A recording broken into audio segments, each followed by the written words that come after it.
Bismillahirrahmanirrahim. Assalamualaikum warahmatullahi wabarakatuh. Kali ini kita mempelajari tentang sistem penghantaran obat tertarget ya. Penghantaran obat tertarget berarti kita harus menuju ke lokasi tempat sakit ya. Kita kan menuju tempat yang sakit. Jadi mengapa kira-kira ya penghantaran obat itu harus tertarget? Sebelum kita mempelajari tentang penghantaran obat tertarget, kita harus tahu dulu sejarahnya ya. Konsep sistem penghantaran obat tertarget mulai dikembangkan pada awal abad ke-20 ya, ketika Paul Ehrlich menemukan konsep magic bullet yang menekankan bahwa pada penghantaran obat yang ditujukan pada target spesifik. Jadi Paul Ehrlich yang pertama kali yang menemukan konsepnya ya. Konsepnya itu memakai metode magic bullet namanya. Ini ada gambarnya. Gambarnya bullet ini seperti bola-bola gitu ya. Ini ada gambar di permukaannya seperti ada gambar reseptor ya. Oke. Sifat fisika kimia sistem penghantaran obat berperan penting pada aktivitas in vivo. Ingat ya, sistem penghantaran obat berperan penting pada aktivitas in vivo. In vivo berarti di dalam tubuh ya, di dalam tubuh. Ini kita anggap sudah di dalam darah ya, sudah di dalam pembuluh darah ya. Satu, berat molekul, kedua, ukurannya, ketiga, hidrofobisitas permukaan, keempat, muatan permukaan, kelima, sensitivitas pada trigger. Oke, nanti satu-satu akan kita bahas ya. Oke. Sistem penghantaran obat yang digunakan harus memenuhi persyaratan ideal, antara lain harus tidak beracun. Ingat ya, penghantaran obat berarti kita menggunakan pembawa ya. Pembawanya itu kita di sini tidak boleh bersifat racun toksik, yaitu wajib ya, persyaratan utama. Kedua, harus biokompatibel. Biokompatibel ini artinya dia pembawa dengan obat kita itu harus kompak ya, harus bisa menyatu. Artinya biokompatibel ini kompak atau dia menyatu. Misalnya kita mau memakai obat ini sudah menuju pembuluh darah. Pembuluh darah kan nanti tersirkulasi.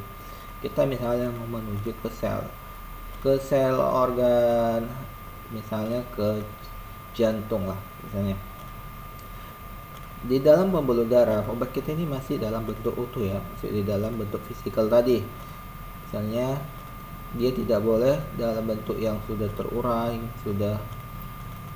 dia harus dalam bentuk kompak, dalam bentuk fisikal tadi ya, biar sampai ke tempat sasaran tadi, spesifiknya tadi ya.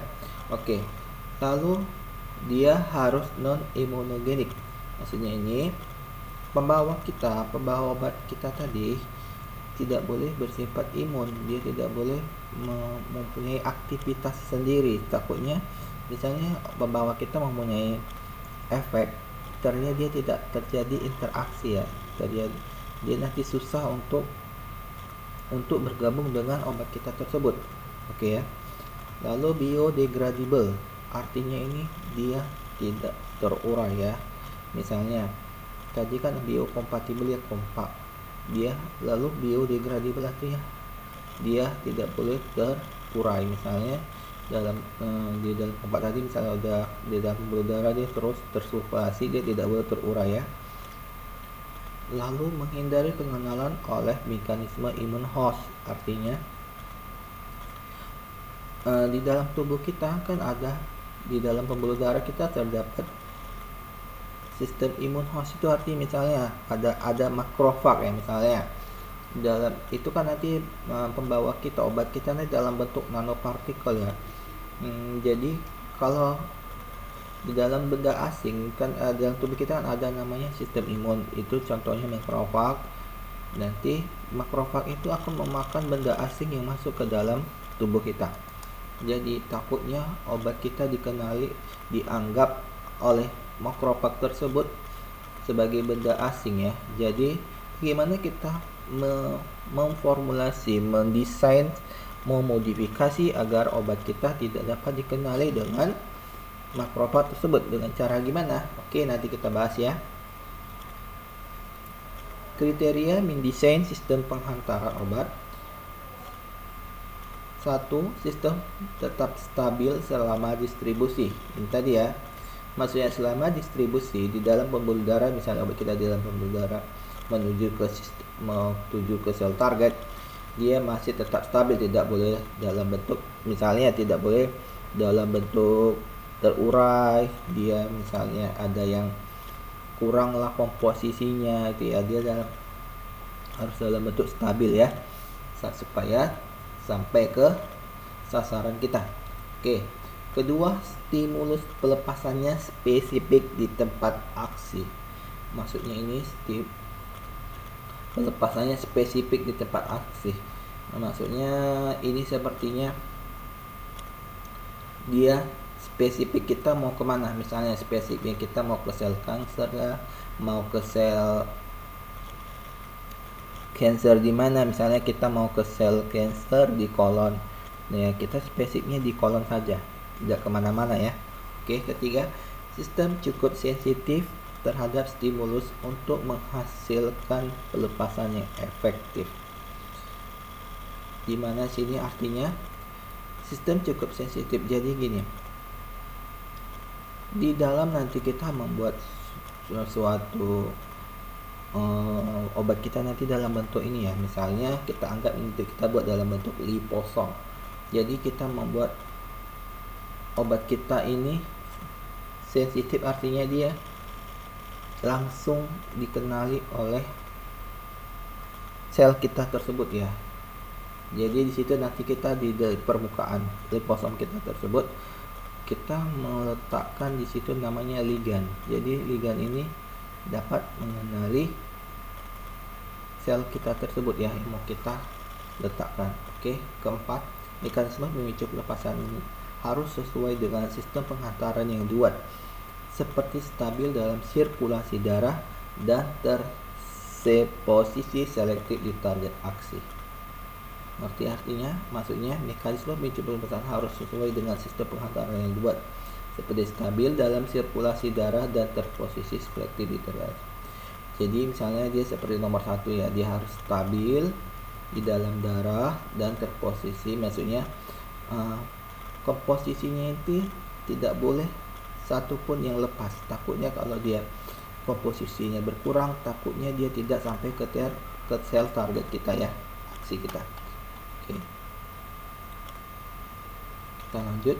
Sistem penghantaran obat tertarget terbagi dua ya, yaitu sistem tertarget pasif dan sistem tertarget aktif. Di mana sistem tertarget pasif yaitu untuk meningkatkan konsentrasi obat pada tempat aksi melalui pengurangan interaksi yang tidak spesifik. Ingat ya, dia ke tempat aksinya dia tidak spesifik. Ingat, ini kata kunci. Kedua, sistem tertarget pasif mendesain sifat fisika sistem meliputi ukuran, muatan permukaan, hidrofobisitas permukaan, sensitivitas pada pemicu, dan aktivitas permukaan sehingga dapat mengatasi barrier anatomi seluler dan subseluler dalam penghantaran obat. Jadi ini didesain ya, di ukurannya, di permukaannya, di hidrofobisitas permukaan, sensitivitas pada pemicunya ya. Contohnya liposom, mikronanopartikel, micelle, dan konjugat polimer. Sebenarnya sistem tertarget pasif dengan aktif ini tidak perbedaannya pada permukaannya saja, sebenarnya bentuknya sama ya. Coba ya, di sistem tertarget aktif yaitu sistem penghantaran tertarget pasif yang lebih spesifik. Ingat ya, dibuat dia lebih spesifik dengan penambahan homing device, yaitu suatu ligan yang dapat dikenali oleh suatu reseptor spesifik, kemudian berinteraksi dengan reseptor tersebut yang bertujuan untuk meningkatkan konsentrasi obat pada tempat yang diinginkan. Ya, kita masuk ke sistem penghantaran tertarget pasif. Tadi sebelumnya kita bahas tentang yang tertarget up. Oke. Sistem penghantaran tertarget pasif tadi, pertimbangan utama untuk membentuk sistem penghantaran yang stabil yaitu sistem harus memiliki stabilitas fisika kimia yang cukup. Artinya maksudnya gini ya, dia dan stabil, misalnya kita anggap obat kita di dalam pembuluh darah tadi.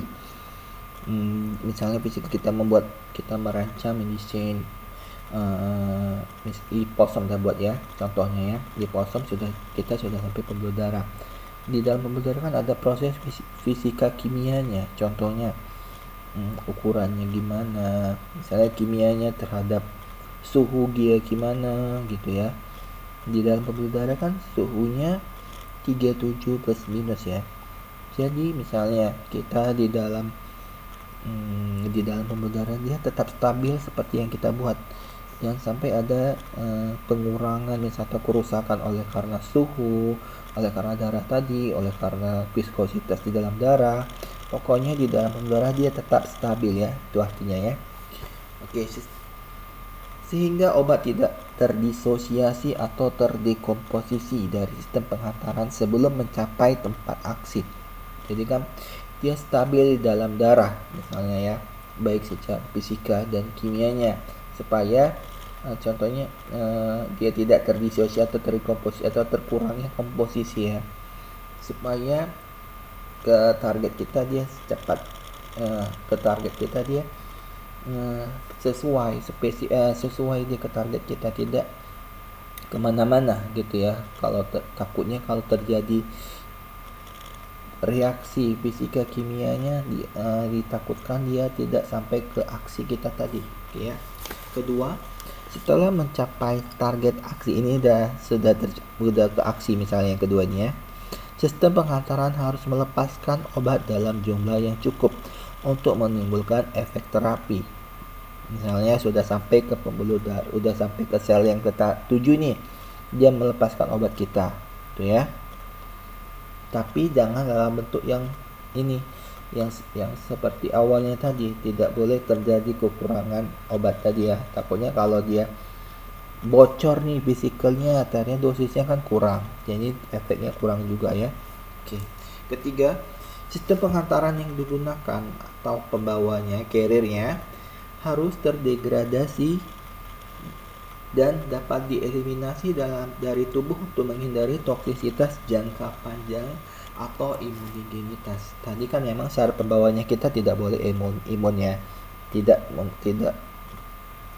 boleh terjadi imunitas. Tetapi takutnya pembawanya ini apabila dia tidak melepas, misalnya apabila tidak tereliminasi dalam tubuh kita, ditakutkan terjadi penumpukan kan dalam jangka panjang katanya kan, walaupun dia tidak memberi sistem imun, tetapi takutnya di jangka panjang dia terjadi imun juga. Jadi pembawanya aja ini ya, pembawanya aja atau carriernya aja yang harus terlepas supaya dapat terdegradasi dan tereliminasi dari tubuh. Dia tidak boleh dalam tubuh lama-lama. Oke ya. Kebanyakan sistem penghantaran obat bersifat tertarget pasif, sehingga untuk mengkonversi menjadi sistem penghantaran tertarget aktif, sistem penghantaran obat dibuat lebih pintar melalui penggabungan dengan ligan yang dapat dikenali oleh reseptor target sel. Ini ada dia, misalnya liposom kita tadi, kita berikan ligan ini untuk yang aktif ya, misalnya menggunakan ligan dia. Jadi kalau dia menggunakan ligan, dia seperti kita pelajaran ini dulu ya, farmasi fisik waktu semester 3, kita anggap kunci dan gembok ya. Jadi kalau ligannya ini kan kita menuju misalnya ke sel ya, ke target kita, misalnya ligan kita reseptor pada sel lebih mengenali yang ada pada ligannya. Jadi obatnya lebih gampang terlepas ya. Oke.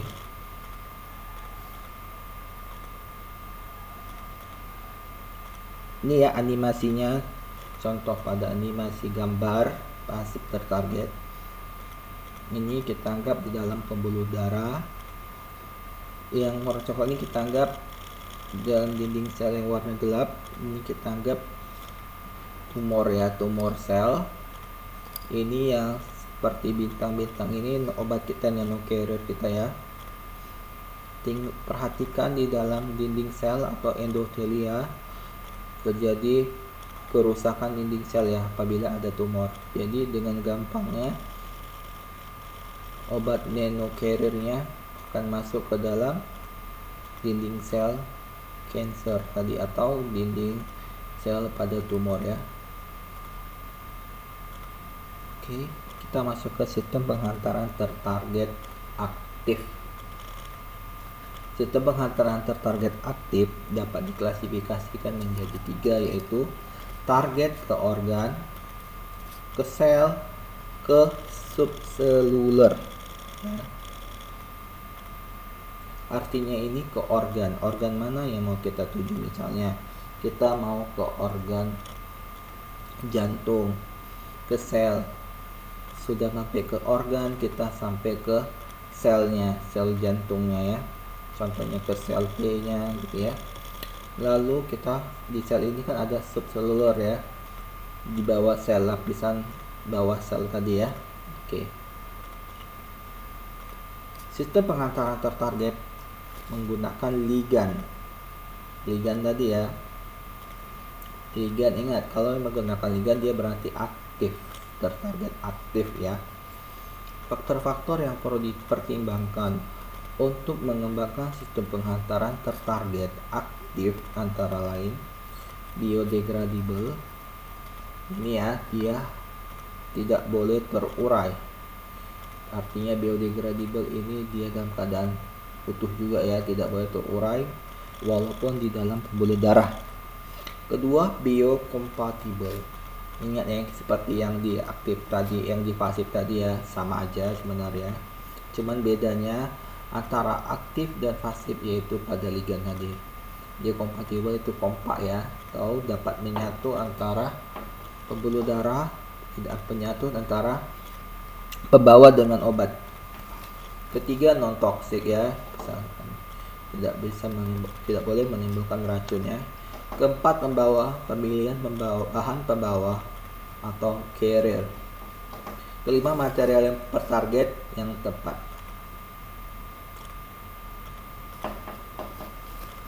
Ligan yang digunakan untuk pentargetan. Ligan tadi nama lainnya homing device ya.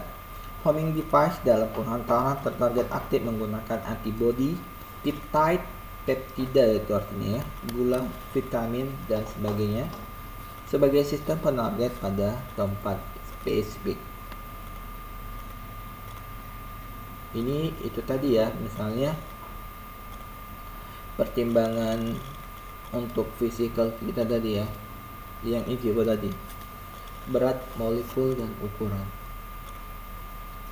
Ukuran dan berat molekul sistem penghantaran obat yang optimal dipengaruhi oleh fisiologis obat yang optimal dipengaruhi oleh fisiologis obat dan fisiologi sirkulasi dan sekresi. Untuk menghindari pembersihan cepat oleh ginjal, sistem penghantaran didesain dengan ukuran lebih dari 30 Dalton. Jadi gini, di dalam ginjal kita ada sistem pembersihan kan oleh ginjal. Jadi takutnya kalau ukuran molekul kita terlalu kecil atau di bawah dari 30 Dalton, takutnya di dalam ginjal melakukan pembersihan atau pengenalan fisikal kita, takutnya diambil seperti cerita makrofag tadi ya. Kalau diambilkan atau dimakan atau dibersihkan, terjadi obat kita terjadi sia-sia, tidak sampai ke target ya. Oke.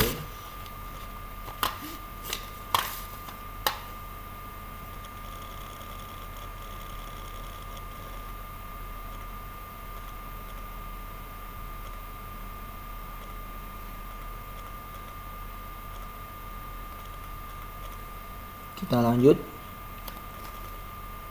Tadi sebelumnya kita bahas tentang ini tadi ya, ukurannya tadi tidak boleh kurang dari 30 dalton. Takutnya terjadi pembersihan di ginjal ya. Oke, kita lanjut. Permeasi sistem papiler darah meningkat. Ingat ya, permeasi itu artinya penembusan ya, perembesan itu yang melalui pembuluh kapiler darah meningkat pada kondisi inflamasi sehingga memudahkan penetrasi molekul dengan ukuran 200 nanometer. Ingat ya, permeasinya sistem papiler darah meningkat pada kondisi inflamasi. Sistem pembersihan oleh sistem monoklir fagosit juga harus diperhatikan pada partikel dengan ukuran 100 nanometer hingga 7 mikrometer ya. Karena partikel dengan ukuran ini akan mudah dikenali dan dibersihkan oleh sistem tersebut. Ini tadi seperti makrofag ya. Jadi ukuran partikel kita harus kita perhatikan besarnya, ukurannya. Takutnya kan tadi dikenali oleh makrofag itu. Kalau dikenali oleh makrofag kan dimakan oleh makrofag karena makrofag menganggap obat kita itu adalah benda asing, jadi dibersihkan. Jadi bagaimana kita mendesain obat kita supaya tidak dikenali oleh makrofag? Tadi lebih bagus tadi menggunakan ligan tadi ya. Ligan itu menganggap bahwa obat kita itu seperti sel, seperti teman dia sendiri ya. Hidrofobisitas permukaan. Ingat ya, ini di dalam sel ya. Ini proses bakteri masuk ke pembuluh darah, akan terjadi fagosom ya, fagosom. Setelah itu terjadinya fagolisosom, physical digestive masuk ke dalam benda sisa ya. Ini ya proses ini tadi seperti makrofag tadi ya. Makrofag menganggap ini benda ini dimakan oleh makrofag, jadi makrofag mengeluarkan ini. Jangan sampai terjadi begini ya. Sistem penghantaran didesain untuk target sel ion, maka interaksi dengan sistem fagosit monokler mononuklear harus diminimalisir dengan melapisi partikel dengan material bersifat hidrofilik seperti PEG ya, atau polyethylene glycol. Liposom yang dilapisi dengan PEG tersirkulasi lebih lama di dalam tubuh dibanding liposom yang dibungkus dengan material hidrofilik. Muatan permukaan. Sediaan liposom yang bersifat netral akan tersirkulasi lebih lama dalam tubuh dibandingkan dengan bermuatan negatif. Ingat ya, kalau yang bermuatan negatif dia lebih cepat terurai atau tersirkulasi ya dibandingkan yang sifat netral. Muatan permukaan negatif akan cepat dibersihkan oleh sel Kupffer di liver. Jadi kita anggap seperti makrofag tadi ya, tapi di dalam hati yang bermuatan negatif ini menganggap sel Kupffer menganggap itu seperti benda asing ya yang bermuatan negatif, jadi cepat dibersihkan oleh negatif. Jadi kita usahakan sifat muatan permukaan kita itu harus bersifat netral ya. Lalu masuk ke liposom dengan muatan positif akan berinteraksi dengan muatan negatif plasma protein dengan sirkulasi darah sehingga dikenali sebagai objek asing dalam sistem imun. Nah ya, liposom dengan muatan positif akan berinteraksi dengan muatan negatif plasma protein dengan sirkulasi darah sehingga dikenali sebagai objek asing dalam sistem imun. Jadi kita usahakan sistem kita bersifat muatan liposom kita anggap liposom ya obat kita ya, pembawa kita ya, harus kita usahakan bersifat negatif ya. bersifat netral, jangan bersifat positif atau negatif. Takutnya dikenali oleh makrofag di dalam tubuh kita. Sensitivitas terhadap pemicu. Stimulus yang menginduksi pelepasan obat dapat berupa faktor eksternal. Kedua, proses biologi. Faktor eksternal ini contohnya ini faktor fisika kimia ya. Kalau panas dan radiasi ini termasuk fisikanya contohnya ya. Faktor eksternal contohnya panas dan radiasi atau penyinarannya. Proses biologinya terjadinya penurunan pH, transformasi enzimatik, perubahan pada potensial redox. Ingat ya, stimulus artinya kan pemicu ya, menginduksi atau menurunkan pelepasan obat. Misalnya di dalam pelepasan obat kita itu, misalnya dalam liposom tadi sangat berpengaruh ya terhadap panas, radiasi, penurunan pH, transformasi enzimatik, perubahan pada potensial redox ya. Jadi bagaimana kita kan memperkirakan banyak tantangan ya di dalam pembuluh darah tadi ya.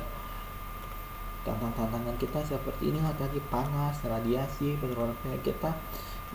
Disitulah kita perlunya proses penelitian secara in vitro ya di luar tubuh manusia. Jadi sebelum kita memasuki pembuluh darah, kita kan harus pengujian di luar tubuh manusia menggunakan alat-alat kan. Bagaimana kita tes terhadap panasnya, radiasinya, penurunan pH-nya gitu ya. Supaya hasil dari in vitro atau luar tubuhnya sama dengan hasil yang di dalam tubuh manusia, di dalam tubuh kita, dalam tubuh makhluk hidup ya. Oke. Jenis-jenis sistem penghantaran obat target.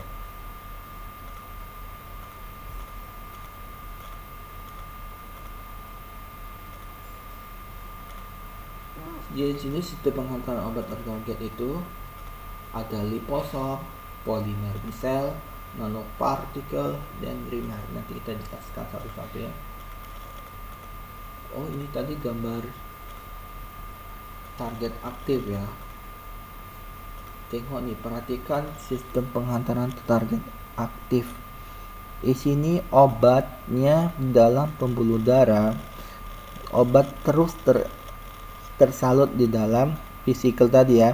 Ini kita anggap, tengok di permukaannya ini ada ligannya ya, V ini. Kita anggap ini V, reseptor ini ada ligannya ya. Jadi obat di dalam pembuluh darah dia tetap di dalam tersalut di dalam liposom tadi ya, di dalam physicality ya. Jadi obat tidak terlepas atau kemana-mana di dalam pembuluh darah. Bandingkan dengan yang di pasif tadi gambarnya. Kalian bandingkan dengan yang di pasif ya. Di dalam pasif tadi obatnya ada yang terlepaskan di dalam physical ini ya. Tapi kalau yang aktif dia obat terus masih di dalam pembuluh darah pun dia tetap stabil ya. Jadi obat tidak kemana-mana, tidak terdosisasi atau terdekomposisi ya. Karena obat lebih efektif, lebih cepat ke sasarannya, ke sel target ya.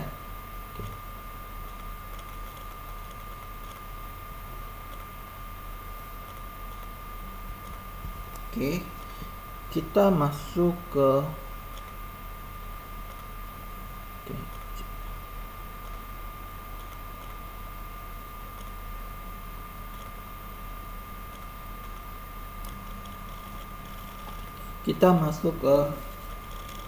pelajaran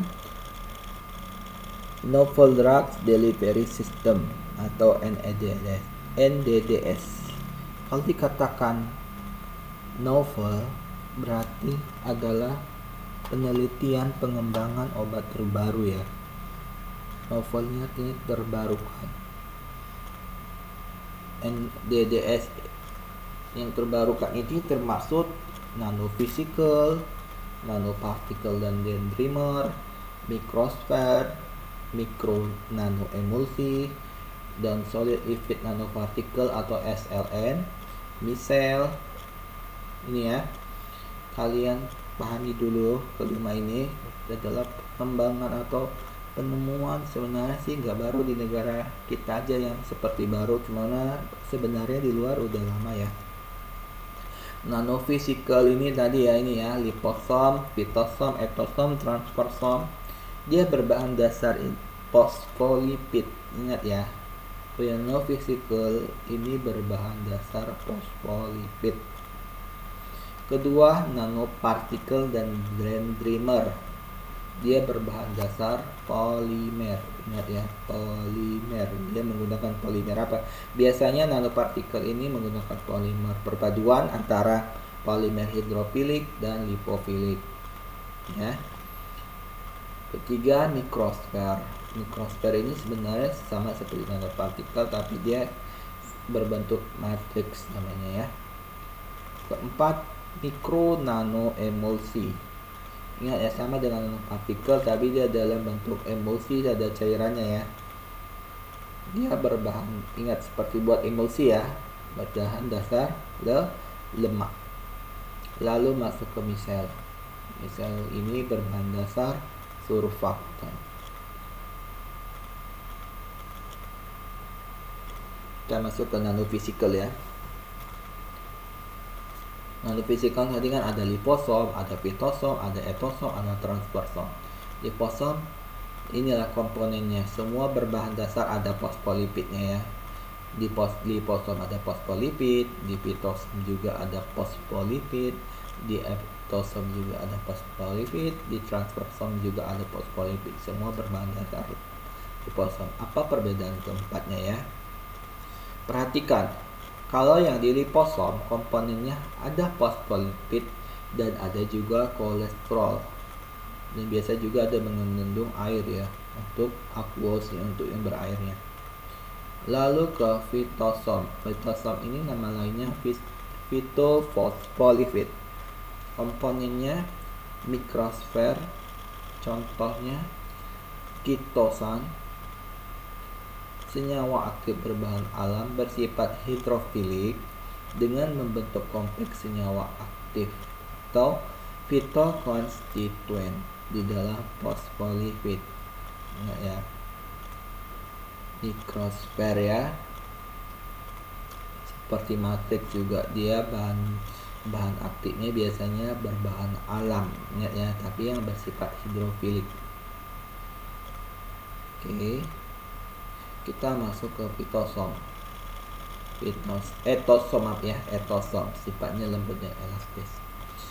Komponen dari etosom ada fosfolipid, ada alkohol atau etanol atau isopropil alkohol dengan konsentrasi 24 sampai 40% dan ada air.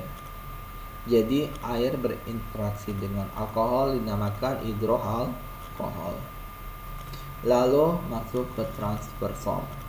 Komponennya ada fosfolipid, ada EA atau Hg aktivator. Hg aktivator itu surfaktan rantai tunggal ya. Dan ada juga kolesterol serta dapar fosfatnya di transfersom itu. Oke. Kita masuk ke liposom. Perhatikan benar-benar ya. Ini liposom.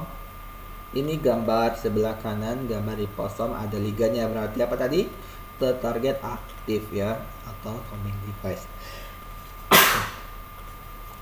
Yang sebelah kiri, di luar berbentuk apa tadi? Ada ini yang gambar liposom yang aktif ya, ada homing device-nya ya, ini gambarnya ya, homing device. Di dalam ini ada obat kita ya, misalnya obat yang dijerap oleh liposom.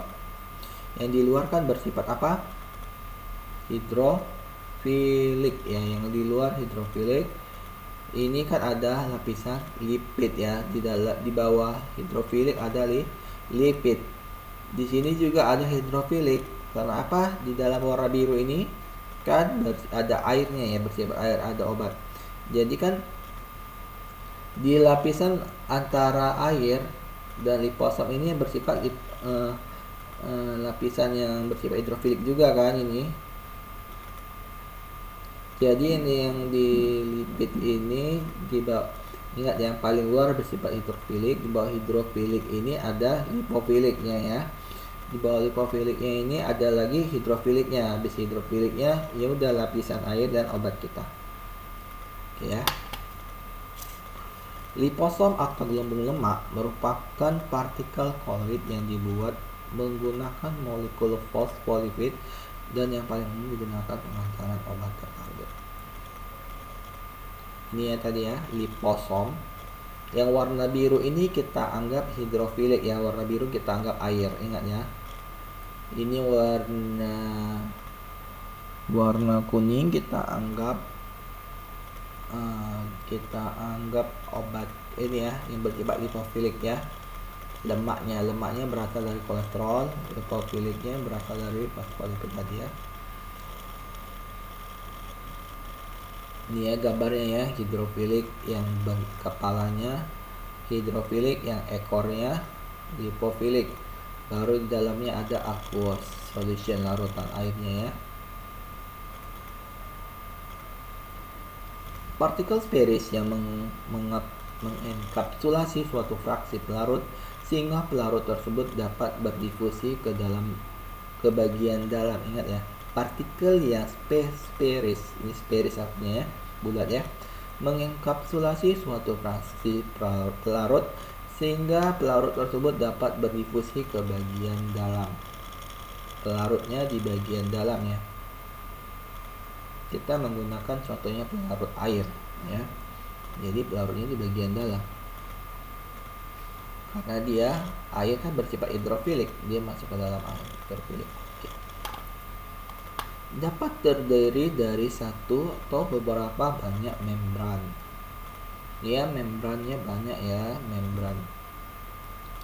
Terbentuk dari senyawa lemak polar yang dikarakterisasi dengan bagian lipofilik, kolesterol tadi ya, di bagian dalam, dan hidrofilik pada molekul yang sama. Ketika berinteraksi dengan air, maka lipid polar berkumpul dan membentuk partikel koloid. Ini ya, kelebihan liposom: meningkatkan efek terapi, keamanan, dan efikasi berbagai obat, termasuk antitumor, antiviral, antimikrobal, dan vaksin. Kekurangannya secara in vivo merupakan pembersihan segera oleh sistem res ini retikulum endoplasma system, seperti itu tadi ya, makrofag. Jadi kita gimana tadi cara kita atasi makrofag tadi ya, ukurannya kita perhatikan ya, dan lebih baik menggunakan yang sistem aktif ya, supaya makrofag kita tidak dapat mengenali fisikal kita tadi atau liposom kita tadi ya. Oke, kelebihannya juga liposom tidak beracun, non hemolitik, non imunogenik bahkan setelah suntikan berulang. Kekurangannya secara in vitro stabilitas relatif rendah. Misalnya kita penelitian di pemakai alat-alat ya, dia stabilitas relatif rendah, kurang stabil ya. Sifat kelebihannya liposom lagi, sifat biokompatibel dan biodegradable dan dapat dirancang untuk menghindari ini ya, sifatnya yang biokompatibel atau yang kompak atau masih menyatu, dan biodegradable tidak terurai, dapat dirancang ya untuk menghindari mekanisme pembersihan sistem reticuloendothelia atau RES ya. Ginjal pada, kita lanjut. Kelebihan liposom tadi ada sifatnya bersifat biokompatibel atau kompak tadi ya, atau masih menyatu, dan biodegradable, dia tidak dapat terurai dan dapat dirancang untuk menghindari mekanisme pembersihan sistem RES. RES ini tadi ya, reticuloendothelia, RES yang di pada ginjal atau yang diinaktifkan dan atau inaktivasi secara kimia dan enzimatik. Ini ya gambarnya. Ini gambar misel, ini gambar liposom, ini gambar koloid ya.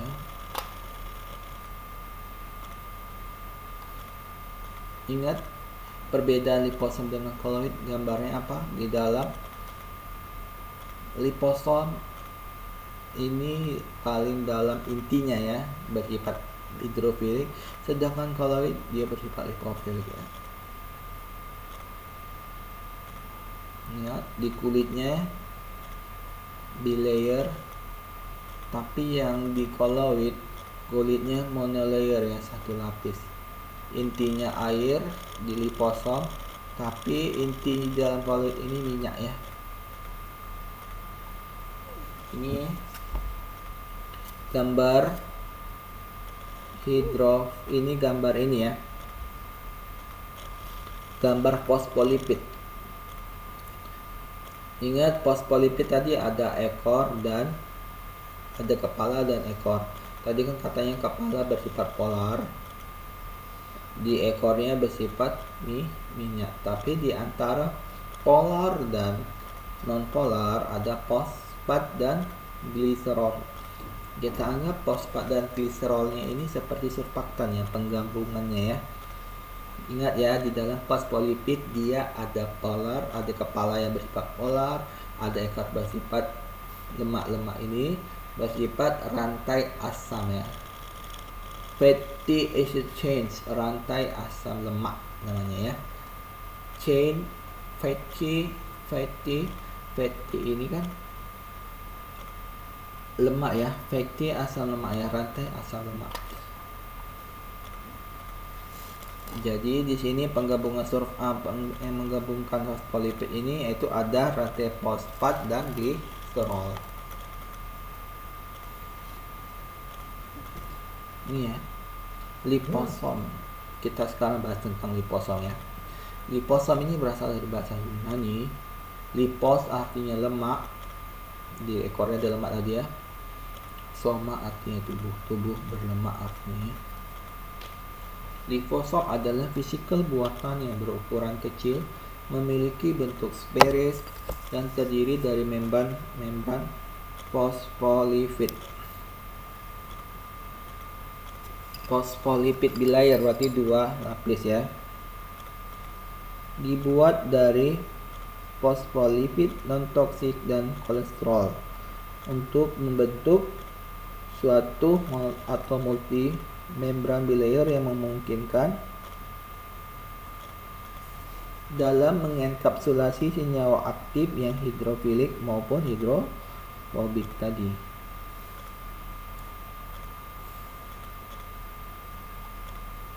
Ukuran diameter dari liposom yaitu 20 nanometer hingga dari 1 mikrometer yang sangat dipengaruhi oleh komposisi dan metode pembuatan. Ingat ya, ukuran diameter paling kecil itu 20 nanometer. Kita tadi kan kita perhatikan ukurannya ya. Kalau di atas 100 nanometer takutnya katanya dapat dilakukan pembersihan oleh res atau contohnya macam makrofag ya. Jadi kita perhatikan sekali ukuran kita ya, supaya tidak dikenali oleh sistem res tadi. Kalau yang 1 mikrometer ini udah terlalu besar ya. Klasifikasi liposom berdasarkan jumlah bilayer dan fisikal. Ini bentuk liposom ya. 1 unilamelar fisikal atau ULV terdiri dari 1 lipid bilayer dan memiliki ukuran 20 nanometer sampai 1 mikrometer. Dapat dibedakan menjadi small unilamelar physical dan large unilamelar physical atau USUV ya. Small unilamerar physical itu USUV. Dia memiliki ukuran 20 sampai 100 nanometer. Kedua, sebaiknya physical kita berukuran SUV ini ya, Smart Unilamellar Physical ya, karena dia bagus ukurnya ya. Kedua yang ULV ini ada Large Unilamellar Physical atau LUV. Ukurannya lebih dari 100 nanometer sampai 1 mikrometer ya. Kedua, Multilamellar Physical atau MLV memiliki ukuran 0,1 sampai 15 mikrometer, sangat besar ya, ukuran mikro ya. Ketiga, Multivesicular Physical atau MVV memiliki ukuran 1,6 sampai 10 mikrometer, ini lebih besar lagi. Ini ya. Paling besar tadi kan MLV, lalu MVV, dan yang paling bagus tadi apa? SUV ya, karena paling kecil. Jadi dari MLV menuju LUV caranya gimana?